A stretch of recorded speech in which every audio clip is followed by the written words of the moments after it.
বিএনপির ভারপ্রাপ্ত চেয়ারম্যান তারেক রহমানের নেতৃত্বে ফ্যাসিবাদী সরকার হাসিনার পতন হয়েছে। বৈষম্য বিরোধী আন্দোলনের নামে আমরা তা বাস্তবায়ন করেছি বলে মন্তব্য করেছেন বাংলাদেশ জাতীয়তাবাদী দল বিএনপির কেন্দ্রীয় সহদপ্তর সম্পাদক অ্যাডভোকেট মোহাম্মদ তাইফুল ইসলাম টিপু। শনিবার নাটোরের লালপুর উপজেলার সালামপুর ঈদগাহ মাঠে আয়োজিত সুধী সমাবেশে এমন মন্তব্য করেন তিনি।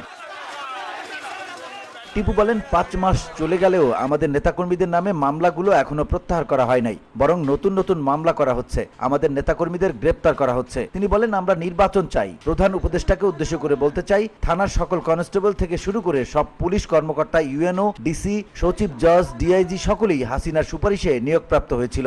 আপনারা শুধু ডিসি আর এসপিদের ট্রান্সফার করেছেন। আজকে শেখ হাসিনার প্রেতাত্মারা সকল সচিব আপনাদের ঘিরে রেখেছে।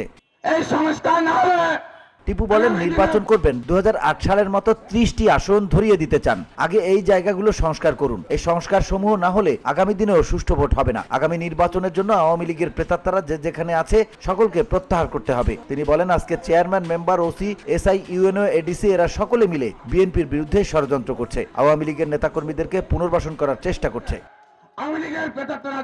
সুধী সমাবেশে গোপালপুর পৌর বিএনপি সিনিয়র যুগ্ম আহ্বায়ক সাইফুল ইসলাম রানা, লালপুর উপজেলা বিএনপির সাবেক দপ্তর সম্পাদক আমিনুল হক টমি, লালপুর উপজেলা যুবদলের যুগ্ম আহ্বায়ক ফিরোজ হোসেন মিল্টন, সাবেক সাধারণ সম্পাদক ওয়াহিদুজ্জামান সরকার সহ অনেকেই উপস্থিত ছিলেন।